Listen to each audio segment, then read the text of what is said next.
भारत के सर्वप्राचीन भाषा संस्कृत भाषा को लेकर सरकार अभी एक बड़ा डिसीजन लेने के लिए जा रहे हैं, जिसमें यही कहा गया है कि विद्यालयों में अनिवार्य विषय के रूप में संस्कृत को पढ़ाया जाएगा। कक्षा पहली से लेकर कक्षा 8वीं तक संस्कृत विषय को अनिवार्य रूप में पढ़ाया जाएगा। तो इस विषय को लेकर आज हमारे वीडियो है, तो चलिए जानते हैं क्या है विषय और क्यों सरकार ने इस तरह का एक फैसला लिए हैं। तो उससे पहले जो लोग चैनल में नए हैं वो चैनल को सब्सक्राइब कर सकते हैं, जिससे जितने भी सारे टेट एग्जाम होता है जैसे कि ओसेट टेट सी टेट इस तरह के एग्जाम के लिए आपको क्लास की सूचना मिलेगी और साथ में आपको उसके संबंधी जो भी एग्जाम होती है, मॉक टेस्ट होती है, उसका भी नोटिफिकेशन मिल जाएगा।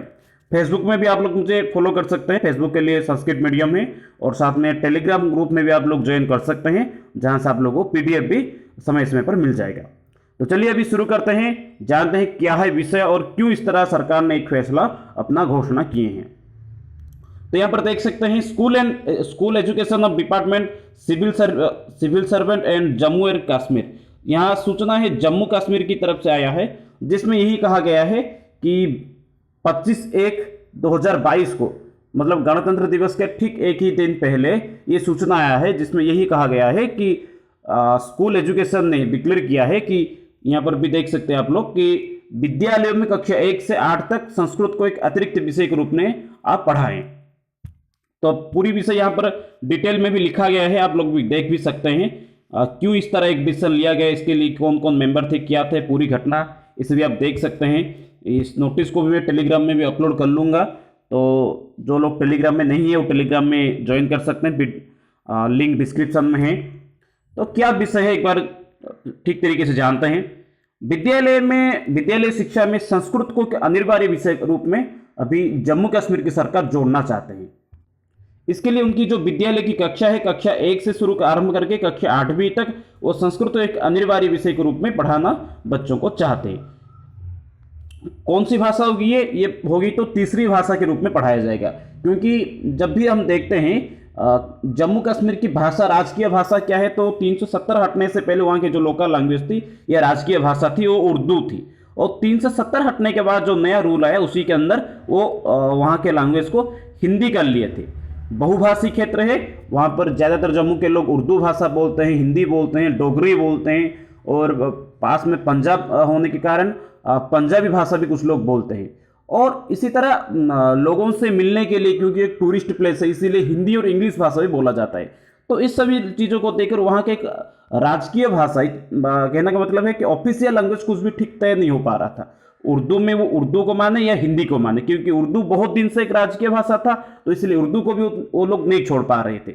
और साथ में हिंदी को सरकार ने घोषणा कर दिया, क्योंकि बहुत लोगों की मांग ही यही थी कि आप उर्दू को हटाकर हिंदी को हमारा राजकीय भाषा बनाए, तो हिंदी को भी राजकीय भाषा घोषणा कर दिया गया। और उसके बाद वहाँ की जो लोकल लैंग्वेज थी डोगरी, तो उसी के ऊपर भी कुछ फैसला लेना था। एक बहुभाषी क्षेत्र होने के कारण सरकार ने वहाँ पर मतलब सोचे कि यहाँ पर लैंग्वेज को क्या करेंगे, हिंदी, इंग्लिश, डोगरी, उर्दू, इन सभी लैंग्वेज को छोड़कर संस्कृत को एक अनिवार्य विषय के रूप में विद्यालय में पढ़ाया जाएगा। क्योंकि ये सारे भाषा जैसे कि कश्मीर हो, डोगरी हो, पंजाबी हो, इन सभी भाषाओं के लिए संस्कृत भाषा भी जानना अनिवार्य होती है। इन सभी भाषाओं की जननी जो है संस्कृत ही है। तो कक्षा 1 से 8वीं तक अभी अनिवार्य विषय के रूप में संस्कृत वहाँ पर पढ़ाया जाएगा, और वो भी तीसरे भाषा के रूप में। ये नियम जो है, ये नियम सिर्फ कुछ ही विद्यालयों के लिए नहीं, सभी जितने भी सारे वहाँ के राजकीय विद्यालय हैं, जम्मू के जितने भी सारे राजकीय विद्यालय हैं, उन सभी राजकीय विद्यालयों में यह नियम लागू किया जाएगा। फिलहाल ये जो नियम है सिर्फ जम्मू के लिए है, कि जबकि जम्मू और कश्मीर दोनों एक केंद्र शासित अंचल है, फिर भी जम्मू के लिए ही ये नियम है, ना कि कश्मीर के लिए। सभी राजकीय विद्यालयों में पढ़ाया जाएगा, और साथ में केंद्रीय विद्यालयों में जो है वहाँ पर कक्षा 6वीं से 8वीं तक केंद्रीय जितने भी सारे बीएसएफ हो या सीआरपीएफ हो, और या फिर केवी के जितने भी स्कूल है, सबसे ज़्यादा केवी के अगर स्कूल देखेंगे तो आपको जम्मू और कश्मीर में ही मिलेगी। तो वहाँ पर भी विद्यालयों में कक्षा 6 से कक्षा 8 तक वहाँ पर भी क्या है कि संस्कृत को तीसरी भाषा के रूप में पढ़ाया जा रहा है। इस तरह नियम आने से जो जम्मू के संस्कृत के जितने भी सारे स्कॉलर्स थे तो या फिर विद्यार्थी, उनके लिए एक बड़ी खुशखबरी हो सकती है। तो आगे देखते इस तरह फैसला क्यों लिया गया। जैसे कि पहले बता रहा था, धारा 370 हटने के बाद से जम्मू की जो राजभाषा थी वो हिंदी बन गई। और ये जो क्या है, बहुभाषी क्षेत्र है। यहाँ पर बहुत सारे ये क्षेत्र में थोड़ा गड़बड़ी है, तो बहुभाषी क्षेत्र है जहाँ पर लोग ज़्यादातर हिंदी भाषा में कुछ लोग बात करते हैं, क्योंकि यहाँ पर एक टूरिस्ट प्लेस है तो ज़्यादा लोग आते हैं, इसीलिए यहाँ पर हिंदी भाषा भाषी लोगों को भी संख्या ज़्यादा है। बहुत सारे आर्मी भी यहाँ पर रहते हैं, तो जिसके चलते यहाँ के लोगों को हिंदी भाषा सीखना एक अनिवार्य हो गया था। साथ में उर्दू भी कुछ लोग बोलते हैं। यहाँ के जो लोकल लैंग्वेज है डोगरी भी, बहुत सारे लोग लोकल लैंग्वेज डोगरी है वो भी बोलते हैं। जो डोगरी है वो उर्दू और पंजाबी लैंग्वेज की कुछ मिक्स है। उसी तरह कश्मीर से भी जो जम्मू के लोग हैं उन वहाँ से 40% लोग कश्मीर के हैं, तो जिसके चलते कश्मीरी लैंग्वेज भी उनको सीखना पड़ता है।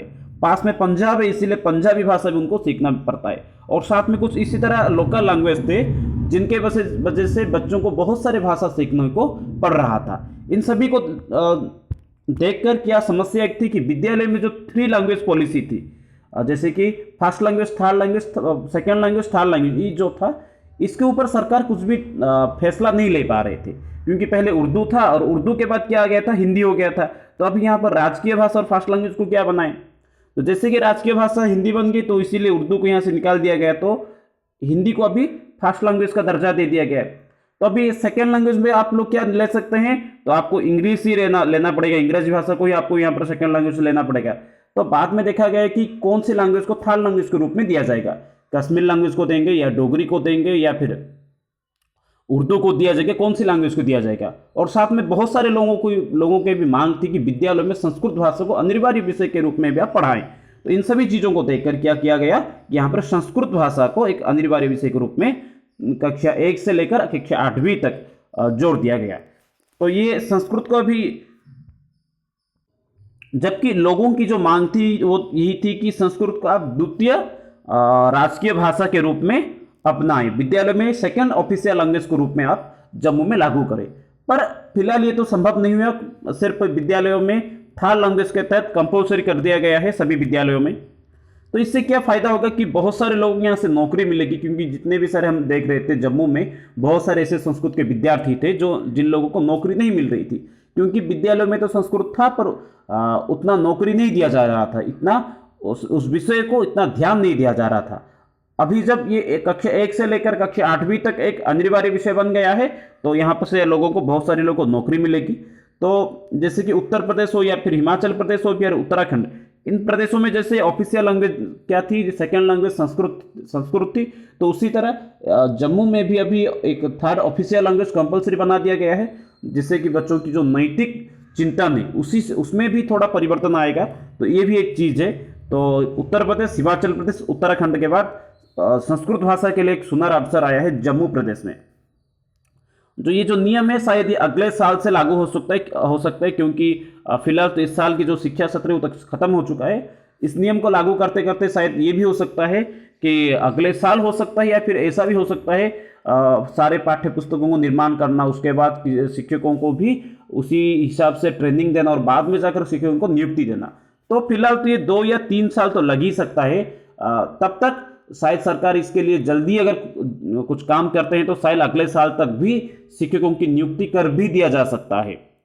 अन्य इस सभी चीज़ों को देखकर जो दूसरे प्रदेश हैं, जैसे कि अन्य राज्यों में भी संस्कृत भाषा को सेकेंड ऑफिशियल लैंग्वेज करने के लिए भी बहुत दिन से मांग है, तो वो भी थोड़ा ज़्यादा जागरूक हो जाएगा। जैसे कि कर्नाटक में फिलहाल कुछ दिन पहले हम देख रहे थे कि संस्कृत विश्वविद्यालय बनाने के लिए मांग उठ रही थी, तो उसी तरह शायद जो कुछ अन्य प्रदेश है वहाँ पर भी संस्कृत भाषा को लेकर जो भी समस्या है, सेकेंड ऑफिशियल लैंग्वेज बनाना कुछ लोग चाहते हैं, कुछ प्रदेशों में से अनिवार्य विषय के रूप में जो पढ़ाना चाहते हैं, तो इस तरह की जो समस्या है उनके लिए भी एक फायदा हो सकता है। तो देखते हैं कब तक इसके ऊपर सरकार की फैसला आता है, कब से ये जो नियम है लागू होता है।